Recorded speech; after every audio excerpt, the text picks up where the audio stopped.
All right, Shalom Akim. I like to say Kal Halayim, Wahawadla, Yahweh Hashem Yahushai, Ba'ashem Rakakwadash, double honors the apostles and elders of great millstone that rule well.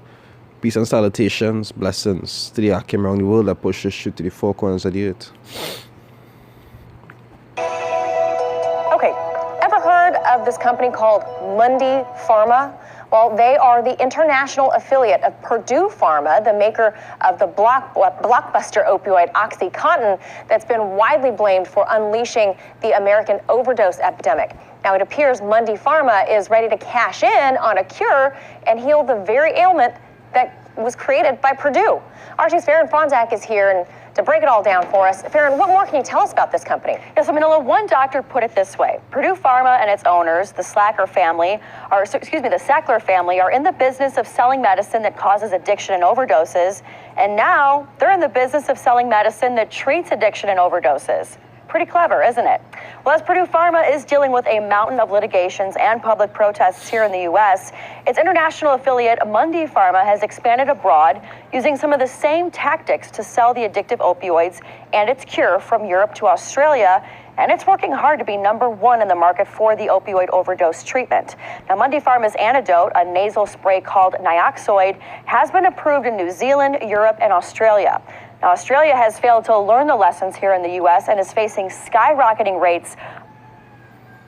No, the concept of it is that it have a particular owner that have two businesses, right? First, they open one that actually making the corrupt pharmaceuticals to make people sick and get them all kind of ailments, and then they open another business to actually fix the same problems that their first product was causing from the other branch. You understand? That's like a good example of what they call thesis and antithesis. You understand? It's like, oh yeah, the Democrats and the Republicans.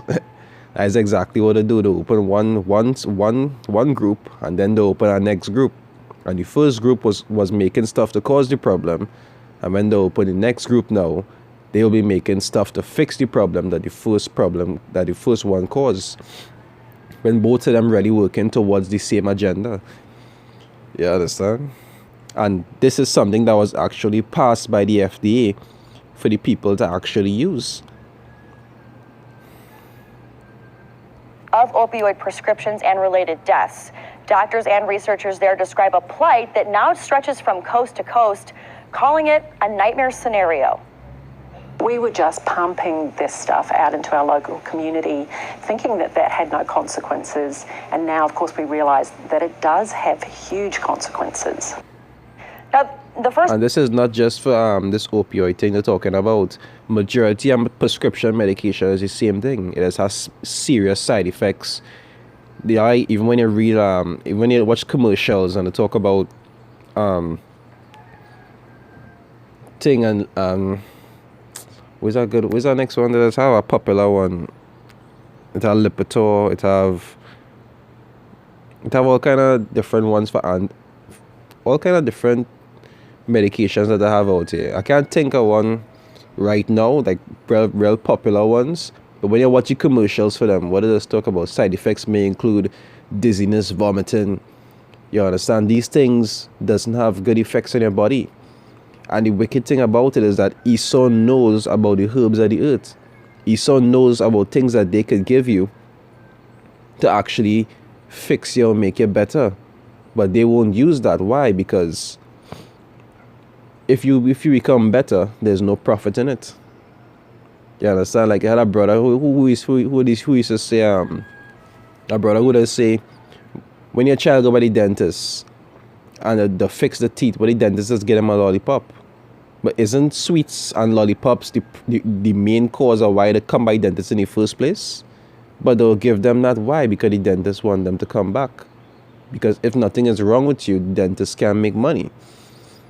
That's the same thing. That's how business does work.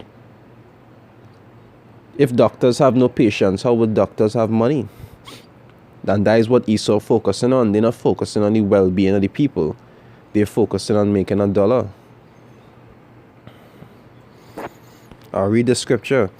So the Ecclesiasticus 38.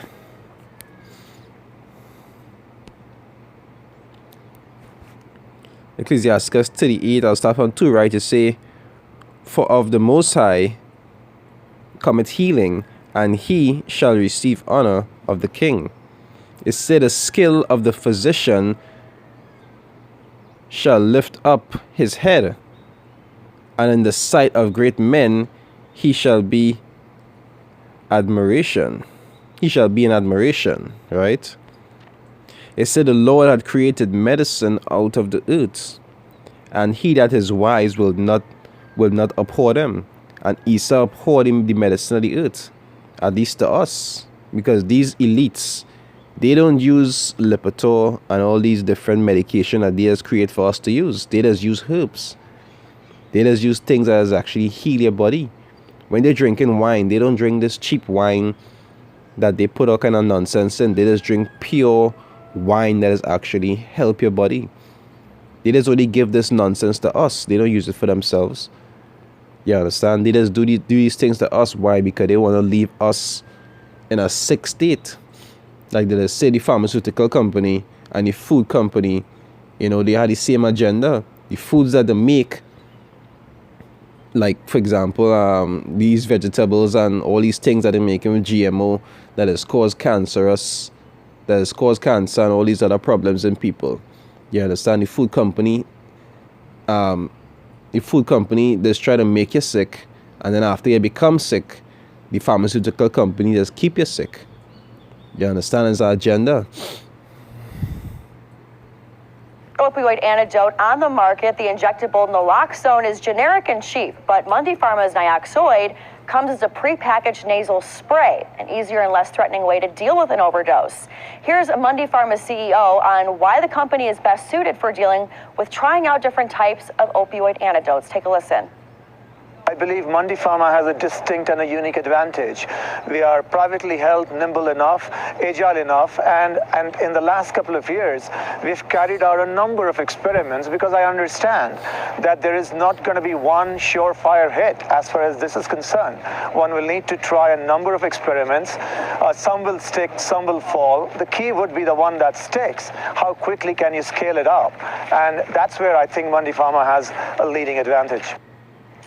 So Naloxone isn't sold here in the U.S., but it's far more expensive than the injectable naloxone sold here, running more than $50 a dose in some European countries. Now, critics say Naloxone's price is way too excessive, especially when naloxone products already exist and they're inexpensive.